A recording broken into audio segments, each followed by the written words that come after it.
हे दोस्तों, welcome to study IAS. और आज की वीडियो में हम लोग डिस्कस कर रहे होंगे कि आखिर वैक्सीन पासपोर्ट क्या है। और यहाँ पे अभी डिस्कस करने की वजह ये भी है क्योंकि काफ़ी सारे देशों ने यहाँ पे मैंडेट करवा दिया है कि हर एक व्यक्ति जो ट्रैवल करना चाहता है उस देश से दूसरे देश पे, उसे वैक्सीन पासपोर्ट की ज़रूरत है। बेसिकली ये एक तरीके का सर्टिफिकेट है जो कि मैंडेट करता है हर एक पैसेंजर को, ट्रैवलर को, जो एक कंट्री से दूसरी कंट्री में ट्रैवल करना चाहता है और आप कह सकते हैं इस कोविड-19 पीरियड के दौरान।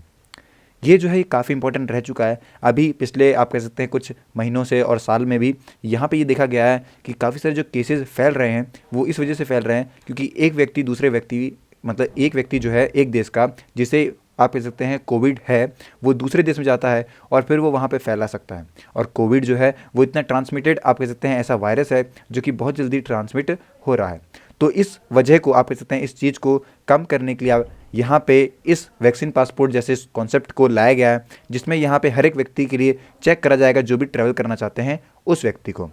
अभी वीडियो में डिस्कस कर रहे होंगे, हर एक बातें इसके बारे में बिल्कुल एक्सप्लेन करूंगा आपको कि आखिर ये क्या है और किस तरीके से कंट्री जो हैं वो इसके लेके इतने ज़्यादा आप कह सकते हैं अलर्ट हो रही है। एंड दोस्तों, अब बात करते हैं कि यहाँ पे 19 दिसंबर के लिए आप लोग के लिए सुबह 11 बजे लाया गया है UPSC mega combat 56 question, 60 minute का आपके पास टाइम रहेगा और काफ़ी सारे जो ऑफर्स हैं और काफ़ी सारे जो यहाँ पे आप लोग को गिफ्ट दिए जाएंगे आपके जिस भी तरीके से रैंक आएगी उस बेसिस पे। यहाँ पे आप एनरोल कर सकते हैं और हमारा कोड स्टडी आईएएस यूज़ कर सकते हैं एनरोलमेंट के टाइम पर।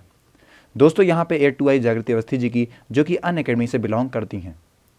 9 तारीख और 16 तारीख को यहाँ पे जो प्राइजेस हैं वो बढ़ते हुए हमें देखने को मिल रहे हैं। तो जो बच्चे चाहते हैं कि जल्दी जाइए वो प्लस कॉम्बो को और ज़्यादा प्राइस बढ़ने से पहले खरीद सकते हैं। प्लस जीएस भी है जहाँ पे आप कह सकते हैं इसके प्राइजेस भी बढ़ रहे हैं और जिन बच्चों को चाहिए वो जल्दी चाहिए और यहाँ पे आप कह सकते हैं प्राइस बढ़ने से पहले ही इन सब चीज़ों में एनरोल कर लीजिए। नए बैचेस स्टार्ट हो रहे हैं 15 दिसंबर से सभी अपकमिंग ईयर्स के लिए, जहाँ पे आप खुद को जाके एनरोल कर सकते हैं। और दोस्तों, यहाँ पे आप लोग के लिए लाई गई है फ्री टेस्ट सीरीज, जो कि है यहाँ पे मुंडल मंडे, जो कि हर मंडे को होती है शाम को 8 बजे। T20 डेली करंट अफेयर है जो कि मंडे टू फ्राइडे शाम को 7:30 बजे है। और Abhiyan daily static quiz 2.0 Monday to Friday 10 बजे सुबह देखने को आपको मिलेगी। यहाँ पे आप खुद को फ्री में जाके एनरोल कर सकते हैं। दोस्तों, काफ़ी सारे फीचर्स हैं जो कि अनअकैडमी प्रोवाइड करवाती है जिससे कि आपकी प्रिपरेशन और बेहतर हो सके। देखिए दोस्तों, मैं बताऊं यहाँ पे कि जो ये कॉन्सेप्ट लाया गया है कोविड-19 का, जो वैक्सीन सर्टिफिकेट है या फिर जो वैक्सीन पासपोर्ट है, ये किस तरीके से काम करने वाला है। काफ़ी सारी ऐसी कंट्रीज़ हैं जहाँ पे जो एवरेज निकाला जा रहा है वैक्सीन कवरेज का वो काफ़ी कम है। और जिस तरीके से उन्होंने जब ये कॉन्सेप्ट इंट्रोड्यूस करवाया कोविड-19 सर्टिफिकेशन का, तब वहाँ पे काफ़ी, आप कह सकते हैं 20 दिन पहले या फिर 20 दिन बाद में अगर बात करें तो जो वैक्सीनेशन है वो काफ़ी जल्दी से हमें इंक्रीज होती हुई दिखाई देती है। ये जो स्टडी है इसे आप कह सकते हैं पब्लिश करा है द लेसेंट पब्लिक हेल्थ ने। कोविड-19 सर्टिफिकेशन कह लीजिए या फिर कह लीजिए वैक्सीन पासपोर्ट, ये दोनों आप कह सकते हैं ऐसी चीज़ है जो कि हर एक उस व्यक्ति को ज़रूरी है एक प्रूफ के तरीके से कि उसके पास कंप्लीट वैक्सीनेशन हो चुका है, वो नेगेटिव टेस्ट है। और आप कह सकते हैं कोविड-19 रिकवरी सर्टिफिकेट का भी काम ये करता है। अगर उसे कोई भी पब्लिक वेन्यू या फिर इवेंट एक्सेस करना है, वो अटेंड करना चाहता है, तो उसके पास ये कोविड-19 सर्टिफिकेट या फिर वैक्सीन पासपोर्ट होना ज़रूरी है। मैं बताऊँ आपको यहाँ पर जो डेटा मिला है अप्रैल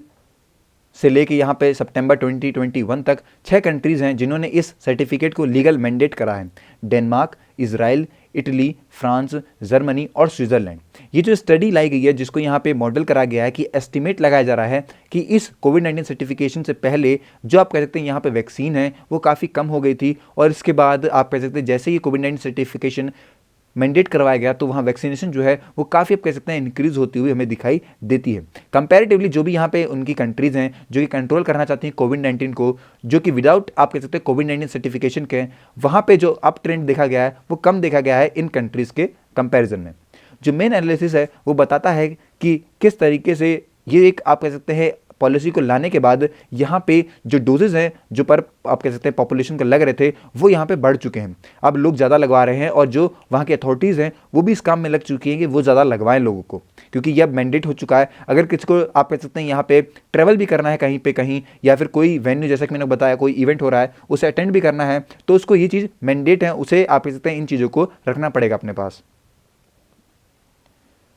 मैं बताऊं यहाँ पे अभी इससे पहले जब तक ये चीज़ अप्लाई नहीं हुई थी, या फिर आप कह सकते हैं जब ये कोविड-19 सर्टिफिकेशन नहीं आया था, उस टाइम पे जो यहाँ पे वैक्सीनेशन का आप कह सकते हैं परसेंटेज था वो काफ़ी कम था, लेकिन इसके बाद ही काफ़ी आप कह सकते हैं सिग्निफिकेंटली इंक्रीज होता हुआ दिखाई देता है। अगर बात करें हम लोग पर मिलियन पीपल पे कितने ज़्यादा एडिशनल डोजेज लगे हैं, तो फ्रांस के अंदर 1,27,823 हो गया, और यहाँ पे इसराइल की बात करें तो 2,43,151, स्विट्जरलैंड में 64,952 और इटली के अंदर 66,382 होता है। मैं बताऊं यहाँ पे डेनमार्क और जर्मनी जो है वहाँ पे पहले से ही आप कह सकते हैं जो वैक्सीनेशन का एवरेज था वो बढ़ चुका था, चाहे आप कह सकते हैं सर्टिफिकेशन से पहले भी और उसके बाद में भी, तो वहाँ पे कुछ ऐसा फ़र्क नहीं पड़ा है वैक्सीनेशन पे अप्लाई होने के बावजूद।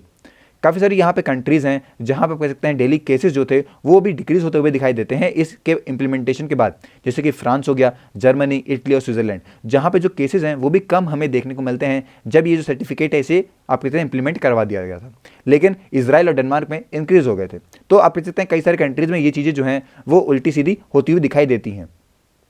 अगर बात करें हम लोग कंट्रीज़ के बारे में जिन्होंने इंप्लीमेंट करवाया है इस सर्टिफिकेट को, उनके रिस्पांस के बारे में कि वहाँ पे जो केसेस है वो राइज हुए हैं कि नहीं, तो दोस्तों ये आप कहते हैं काफ़ी डिफिकल्ट रहा था इस बात को एक्सेस करना कि सर्टिफिकेशन का कितना इफेक्ट पड़ा है रिपोर्टेड इन्फेक्शन पर, लेकिन यहाँ बताया गया है कि काफ़ी सारी कंट्रीज़ में इसका असर जो है वो हमें पड़ता हुआ दिखाई देता है। और दोस्तों जिस तरीके से ये जो वैक्सीनेशन है ये काफ़ी इंक्रीज़ हो गया,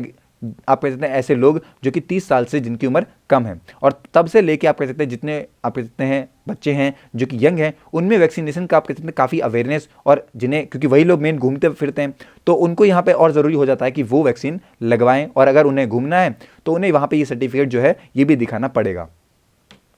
यहाँ बताया जा रहा है काफ़ी सारे जो एलिजिबल यंगर हैं जिनका एज ग्रुप है उनके लिए यहाँ पे जो टाइम है सर्टिफिकेशन का वो भी दिया गया है, और उस वजह से जो आप कहते हैं रिजल्ट है वो भी काफ़ी इन्फ्लुएंस हमें दिखाई देता है, इन्फ्लुएंस होते हुए दिखाई देता है। लेकिन अभी तक ये बात आप कह सकते हैं पूरी तरीके से एक्सप्लेन नहीं हुई है कि जो एलिजिबिलिटी क्राइटेरिया है वो किस बेसिस पे रखा गया है या फिर किस तरीके से इफेक्ट में आता है। ओके, तो ये है सारी बातें दोस्तों इसके बारे में कि आखिर ये जो वैक्सीन पासपोर्ट है ये क्या है और किस तरीके से जो कंट्री को ये काफ़ी सपोर्ट कर रहा है। अगर दोस्तों अभी आपके कोई डाउट है या फिर अभी आपका कोई सजेशन है तो वो सारी बातें आप हमें कमेंट सेक्शन में बता सकते हैं। मैं अपनी पूरी कोशिश करूंगा कि आपके सभी डाउट्स को क्लियर कर सकूं। मिलते हैं नेक्स्ट वीडियो में, तब तक के लिए हैव अ नाइस डे।